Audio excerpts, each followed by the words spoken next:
Did you finish moving? With his typical condescending tone, my husband asked me that. I coldly responded without meeting his gaze. I'm leaving. From that point on, I didn't utter a word and started preparing to leave the house. I'd reached my limit with the daily berating from my husband and mother-in-law. It felt like something within me shattered. Deep down, I just knew I couldn't deal with my husband or mother-in-law anymore. The moment my husband told me to leave, I oddly felt calm. Since then, I've prioritized myself and ignored both my husband and mother-in-law. The day after I truly left, I received several frantic calls from my mother-in-law. Hello? Who's this? My feigned ignorance left my mother-in-law dumbfounded. From that point on, the nefarious actions of my husband and mother-in-law were exposed, and their lives spiraled into chaos. My name is Catherine. I work part-time at a nearby deli. I married Bob when I was 25 and gave birth to our son, Charlie, at 28. Now, as we celebrate our 25th wedding anniversary, we're both 50. Just recently, Charlie graduated from college and began his life as a working adult. It felt like a weight had been lifted off my shoulders.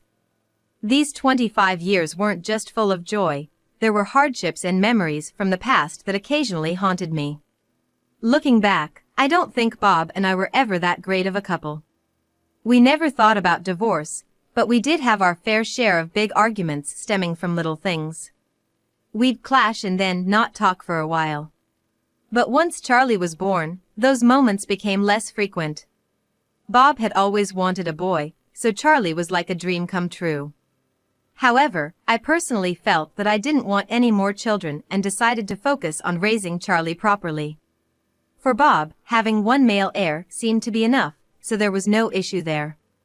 Of course, my relationship with Charlie wasn't always smooth. He went through his rebellious phase like most kids and we had disagreements about his future. But Charlie was always straightforward. He was clear about what he wanted and what he needed to do, and he never hesitated to share his opinions with us. I felt that Charlie should do whatever he wanted, but Bob seemed to have a different idea. Listen up, a man's worth is in his education. I'll never approve if you just finish high school. And if you go to college, it better be a top one, or I ain't paying. With that, Bob tried to force Charlie onto a path he laid out. But Charlie wasn't one to stay quiet. In the end, he clashed with Bob and chose a college with the program he wanted. Despite these issues, Charlie successfully graduated, and that's something to be thankful for. We're both still 50 and looking forward to our second life. Lately, we hadn't been fighting much, and I thought maybe we could have a peaceful time in our later years. But those faint hopes were soon shattered. A visit from my mother-in-law dramatically changed my life. One day, after work, I returned home and strangely found a pair of women's shoes at the entrance. Wondering if we had a visitor, I headed to the living room to find my mother-in-law there. When she realized I was home, she let out an exaggerated sigh. Then Bob, with a lazy tone, said, "Mom wants to live with us. She says she's lonely living alone. She's already given up her apartment, so it seems like the only option is for her to stay with us." Apparently, after the recent passing of my father-in-law, she felt lonely and decided to rely on her son, Bob. While I understood her feelings, I wasn't thrilled about the sudden decision to move in. To be honest, I've always had difficulty dealing with my mother-in-law. Until now, it was just Bob, Charlie, and me living together, but there was a time when we briefly lived with my in-laws. It was right after we got married. Back then, my mother-in-law was adamantly against Bob, her son, moving out after our marriage. She said it'd be best if we all lived together, and she pushed the issue rather aggressively. Although I hesitated, I agreed to live with them, but it quickly became unbearable. She was way too intrusive. Every day she'd make comments, asking when we'd have kids or criticizing my cooking. Maybe that's why I ended up having fertility issues. Bob realized the situation wasn't good and, with my father-in-law's help, persuaded her to let us move out. But it seemed like she held a grudge against me ever since. After that, we'd visit their place during the holidays, but we generally avoided them the rest of the year. Just when I thought we had regained our peace, the idea of living together again honestly seemed unthinkable. As I was trying to process everything, Bob sighed and said, "Don't be so obvious with your feelings, it's rude to Mom. Anyway, I figured you'd object, so it seemed like a waste of time discussing it. My siblings are busy with their own kids, so Mom has no one to rely on but me. Understand that." He sounded quite irritated. Since she had already given up her place, there was no turning her away. Exhausted, I tried to sit on the couch, but she stopped me. "What do you think you're doing? We were waiting for you. Now, go make dinner." She wouldn't even let me rest and insisted I cook. As expected, she complained about the meal. Thinking this would be my life day in and day out gave me a headache. Later on, Bob and my mother-in-law said they had something to discuss. Apparently, they wanted to do some renovations. The house, being quite old, did need some repairs here and there. We had taken care of those minor issues, but what she particularly didn't like were the plumbing areas. She said the bathroom and toilet looked old and dingy and needed a makeover. However, she had no intention of using the kitchen, so she said it was fine the way it was. Our mortgage was set up to finish when we turned 60, so we still have about 10 years left on it. Even so, I wasn't keen on the idea of renovating, but something happened a few days later. Unbelievably, while I was at work, she took it upon herself to get an estimate and even signed a contract with a contractor. To make matters worse, Bob withdrew a large chunk from our retirement savings without my knowledge, costing us thousands of dollars. When I confronted Bob, he lost his temper. "This house is in my name, I can do whatever I want. Why's someone like you, with a measly part-time job, always butting in?" I was speechless. He didn't seem to understand the sacrifices I made, giving up my career for our family. Holding back tears was tough. It's been about 6 months since we started living with my self-centered mother-in-law. At first, she seemed to have moved in because of loneliness, but as time went on, I started suspecting other motives. She seemed worried about her own care in her old age and finances. Turns out, she almost had no inheritance from my late father-in-law and had no savings of her own. She never took out any life insurance, and even then, her hobby was playing slot machines, which just baffled me. Currently, she's unemployed and receives a pension. I knew my father-in-law had been contributing to a pension for years, and she should be getting a decent amount from that, but she always claimed to be broke. The reason? Every time she receives her pension, she blows it all on slot machines the same day. So she always tried to make me pay for everything she needed. We're not exactly wealthy, and because of her, we've been forced to cut back on a lot of our expenses. And yet, she'd constantly make lavish requests without contributing a dime. She'd often say she wanted to eat out or wanted expensive cosmetics to stay looking young. Since Bob didn't like spending money on anything other than himself, my mother-in-law would always come to me asking for cash. Initially, I'd help her out, buying her essentials and occasionally giving her some money. But it added up over time. When I realized how much I'd given her, I put my foot down and refused to give her any more. That seemed to have caused her a lot of stress. She continued with her gambling habit and had insatiable desires, so she plotted to get money out of me. To my shock, she began sneakily stealing small amounts from my wallet, hoping I wouldn't notice. One day, I realized some cash was missing, and the next day, even more was gone. I confronted her since she was the obvious suspect, but she played dumb. From that day on, her harassment escalated. Apparently, she'd been bad-mouthing me to Bob, painting me as the villain. After hearing from his mother, my husband started looking at me with a disdainful glare. It was as if he was looking at something disgusting, and he said, "How can you accuse Mom without any proof? This is like reverse bullying of the mother-in-law. I never thought you'd be this twisted." From that day on, both Bob and his mother started treating me not as a family member, but more like a maid. Bob wouldn't even call me by my name anymore. One time, While I was having an argument with Bob, his mother interrupted and said, "You live off my son's salary and you're just a part-timer. You think you can talk back? This is karma. You better reflect on yourself."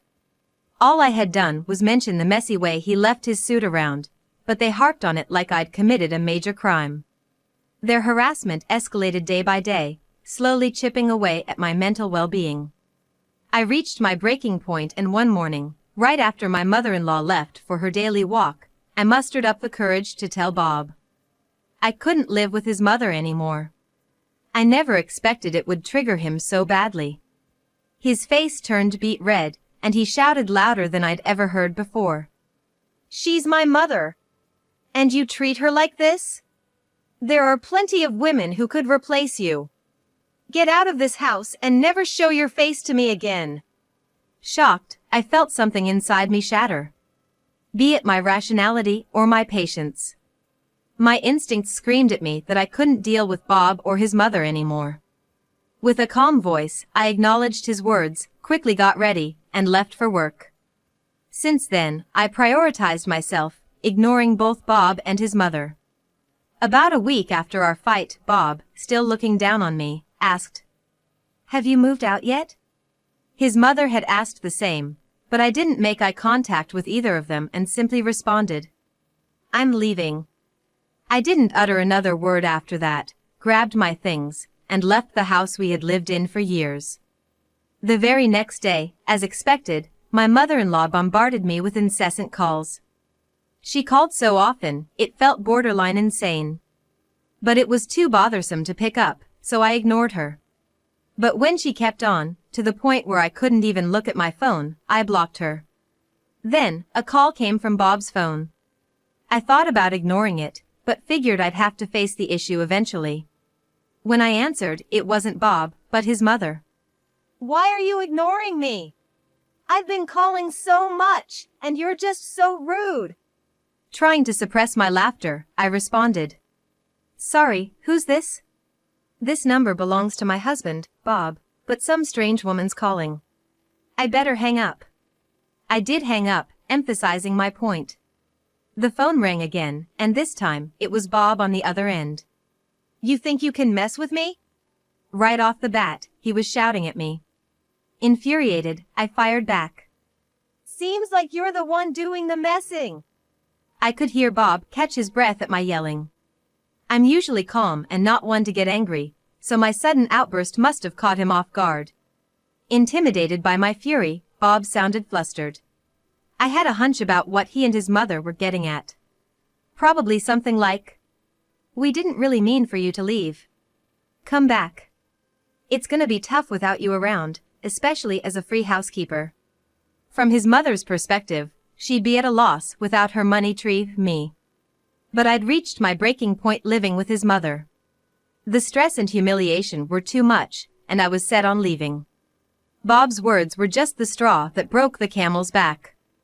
"I have no intention of ever returning to that house. I just can't see myself living with you or your mother any longer. So, let's get a divorce," I declared. After that, I could hear Bob and his mother arguing in the background. Their muffled conversation seemed to revolve around topics like, "There's no way she can really leave with her part-time income," and "Divorcing at our age is embarrassing." There was no more point in talking to them, it'd just be a waste of time. As Charlie always said, time is money. "Let's discuss the terms of the divorce. Until we finalize it, I won't be seeing you. I'm gonna get a lawyer, so be prepared on your end," I firmly stated. As I was about to hang up, Bob pleaded in a desperate tone. "Wait, Catherine. Please." Wondering what he wanted now, I listened. "I was wrong, I'm sorry. I can't handle things without you. Please come back." After offering a half-hearted apology, he made that ridiculous request. It was clear he'd just revert to his condescending ways if I returned. It was plain as day. "I'm not your personal maid. If you need housework done, hire a maid online. If you can spend thousands of dollars on renovations, hiring someone should be a breeze," I retorted. Infuriated, Bob shouted at me to cut the crap. He had a bad habit of raising his voice, thinking that would intimidate others. But over the phone, I wasn't fazed and stood my ground. I decided to reveal everything his mother had been doing behind his back. From stealing money from me, blowing her pension on gambling, and even more shocking secrets. Surprisingly, even though Bob's mother claimed to be devastated by her husband's death, she's recently been spotted enjoying coffee with a younger man. Neighbors unanimously reported seeing her walking and chatting with this man at coffee shops, so there's no doubt about it. Furthermore, she's been handing him cash. The money she's stealing from my wallet wouldn't cover all of her expenses. Bob was also a target for her financial schemes. Stored in our bedroom closet were the pricey clothes and bags Bob had cherished for years. Knowing this, Bob's mother secretly stole them and sold them at a thrift shop. Foolishly enough, she had been selling them at the thrift shop right across from the deli where I worked, so I knew everything about it. Bob probably never opened that closet regularly, so he likely hadn't noticed. When I revealed this, Bob whispered in disbelief, "This can't be true." Suddenly, there was commotion on the other end of the call. From the sounds of it, he was checking the closet, accompanied by his mother's desperate attempts at explanation. After a pause, a disheartened Bob murmured, "It's really gone. All the brand name bags and clothes I bought when I was younger are missing." In response, his mother continued to feign innocence, even suggesting that a burglar might have been responsible. That's impossible. When we built our home, we prioritized security. We have a contract with a security company and have installed surveillance cameras. If an intruder broke in, a security officer would have been alerted. The evidence pointed only to an inside job. Do you see now? Your mother, using the death of your father as an excuse, really aimed for our money. The police can't intervene in these civil matters, so you're gonna have your hands full, huh? I pointed out. Hearing this, I could discern Bob's stifled sobs. He said he would contact again regarding the divorce. I emphasized I was set on divorcing him, but he hung up without responding. Days later, Bob, his mother, and I met at a local diner to discuss further. Bob had mentioned in a text that he was considering the divorce, and I had taken his word for it. Seeing them face to face, both appeared haggard, as though they had lost weight. The receipt from her purse confirmed she had sold Bob's belongings, and he had no choice but to accept the reality. His mother seemed much more subdued than before. She sat there, shrinking into her seat, avoiding eye contact. After a prolonged silence, Bob finally spoke. "I found out she's almost out of money. I'm thinking of getting her a place in a public housing project. Of course, I won't be helping her financially. That's fair, right?" I didn't agree. My only goal in attending the meeting was to discuss our divorce. Given the direction this conversation was heading, it felt like things were moving towards a reconciliation. I tried to change the course. "Do what you want regarding your mother. The only thing I want is a divorce. Nothing else." Seeing as I already regarded Bob as a stranger, I said this with a cold tone. The next moment, his head dropped so low it almost touched the table, and he began to plead. "I'm so sorry, Catherine. Please don't divorce me. I promise I'll never make you upset again. I'll repay all the money my mom took from you. Please, I beg you." Despite his feeble pleas, I couldn't feel any sympathy. Bob clearly had no intention of divorcing, and his mother just looked flustered and anxious. If pushing them wasn't working, I thought I might have to use another approach. I sighed and pulled out a photograph from my bag. The moment they saw it, both Bob and his mother's faces turned even paler. It was a picture of Bob walking hand in hand with a young woman. As it turns out, Bob had been having an affair with a coworker behind my back. And this wasn't something recent. It's been going on for over a year.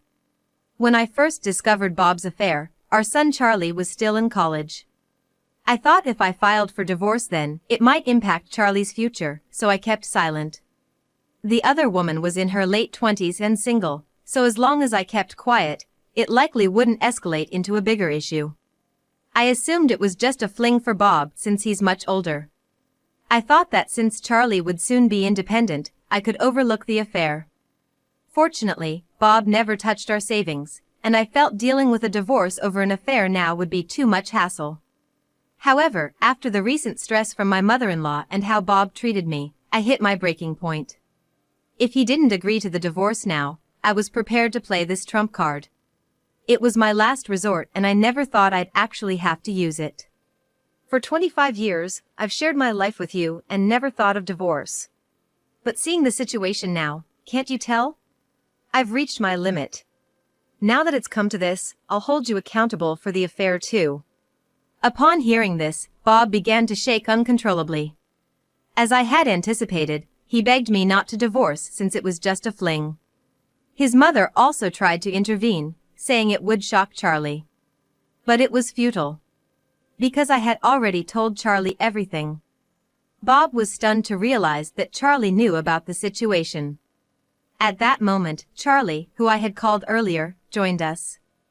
Sitting beside me, he gave Bob and his mother a stern look. After a heavy sigh, he directed a disdainful gaze at Bob. "Dad, you've really disappointed me. When I heard about the affair, I was shocked, but what Grandma did was even worse." Hearing that, Bob's mother looked like she was on the verge of tears. Even if she didn't like me, hearing such words from her grandson, Charlie, must have been quite a shock. But Bob, in his pitiful state, became defensive. "Hey, this doesn't concern you. After all I've done for you, what's with that attitude?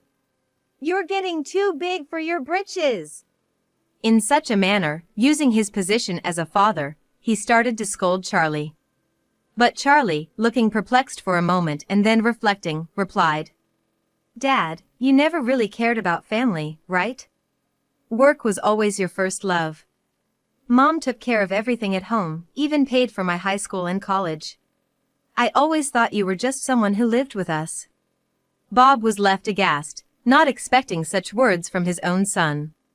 His mother was equally shocked, especially learning that I was the one who financed Charlie's education.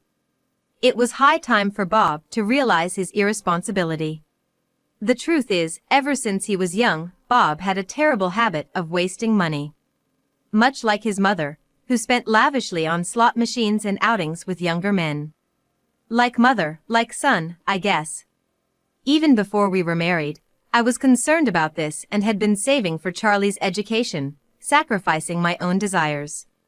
While K-12 education is manageable, college in particular can be costly.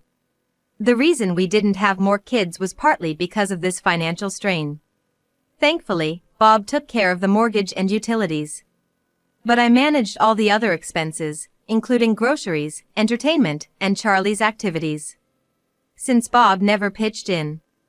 With my part-time job earnings and the $300,000 inheritance I received from my parents, I managed to adjust and never faced any economic hardships. I take pride in the fact that I never made Charlie sacrifice anything. At this point, Bob interrupted my narrative. "But I did make the payments, didn't I? Making it sound like I had no involvement is wrong." His mother chimed in agreement. It was clear that they were both self-centered, but I continued to state my case. To start with, I also contributed to our living expenses, and I was the one who managed the funds for Charlie's education. So, you have nothing to brag about. Also, you never gave Charlie even a single cent as a gift or allowance, right? Your husband discreetly gave me money, which I saved for Charlie. They were both left speechless. Charlie then added his voice to support me.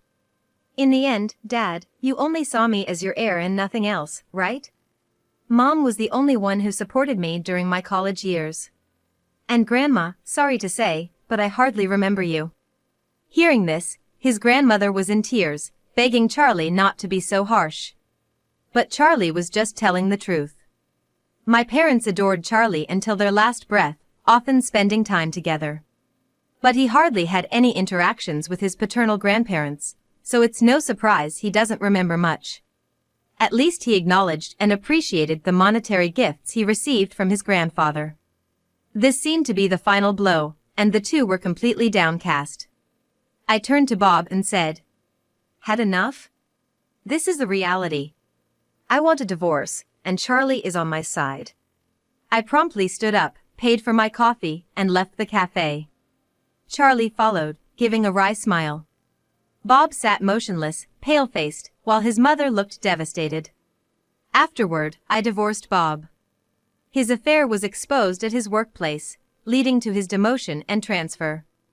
Although the woman played the victim at her company. However, her act didn't last long, and the truth of her initiating the affair surfaced, leading to her voluntary resignation. Post-divorce, Bob continued to live in that house with his mother. With no one to manage household chores, their home was in complete disarray.